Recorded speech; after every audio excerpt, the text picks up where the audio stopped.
Hello வணக்கம். This is கீர்த்தி. இன்றைக்கி நம்ம என்ன பார்க்க போகிறோம்னு பார்த்தீங்கன்னாக்கா, என்னோடய கஸ்டமர் ஒருத்தவங்க வந்துட்டு கேட்டிருந்தாங்க. இந்த மாதிரி அல்டா மெஹந்தி வந்துட்டு எனக்கு மேரேஜுக்கு முன்னாடி வைக்க முடியுமா, அடுத்த ஒரு 2 நாள் வந்துட்டு எனக்கு ரிசப்ஷன் இருக்குது அப்படி சொல்லிட்டு கேட்டிருந்தாங்க. நான் செக் பண்ணிட்டு சொல்கிறேன் அப்படின்னு சொல்லிட்டு நான் மேக் பண்ணிகிட்ருக்கும்போது இந்த வீடியோ உங்களுக்கும் ஷேர் பண்ணலாம் அப்படின்னு நான் நினச்சேன். அதனால தான் நாங்கள் 2 பேர் நானே எங்கள் வீட்டுக்காரரும் சேர்ந்து டெஸ்ட் பண்ணோம். ஆக்சுவலி எனக்கு வந்துட்டு அதிகமாக ஸ்டே ஆகலை. ஏன்னா நான் உடனே கழுவிட்டேன். எங்கள் வீட்டுக்காருக்கு போட்டதில் வந்துட்டு அவர் காய வச்சு அதுக்கப்புறம் கழுவ சொன்னேன். அப்போ வந்துட்டு அவருக்கு ரிசல்ட் நல்லா வந்திருந்தது. மெஹந்தி கலரை பொறுத்து தான் நமக்கு வந்துட்டு சிவக்கும் போல்.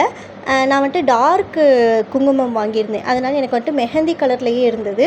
நீங்கள் வந்துட்டு ரெட் குங்குமம் வாங்கினீங்க அப்படின்னாக்க உங்களுக்கு வந்துட்டு ரெட் கலரில் சிவக்கும். இந்த பரதநாட்டியம்லாம் போடுறாங்க இல்லையா, அந்த மாதிரி நீங்கள் உங்களோட கலருக்கு ஏற்ற மாதிரி நீங்கள் வாங்கிக்கோங்க உங்களுக்கு பிடிச்ச கலரில். இது வந்துட்டு ரொம்பவே சூப்பராக ஒர்க் அவுட் ஆகுது. ஆனால் இது வந்துட்டு அவ்வளோ டேஸ் ஸ்டே ஆகுன்றது பாசிபிள் இல்லை. ஏன்னா இது வந்துட்டு கழுவுன உடனே பாதி கலர் போயிடுது.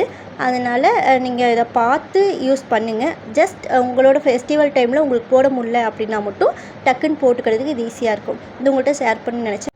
வீடியோ பிடிச்சிருந்தா லைக் பண்ணுங்கள், ஷேர் பண்ணுங்கள், சப்ஸ்கிரைப் பண்ணுங்கள். தேங்க்யூ.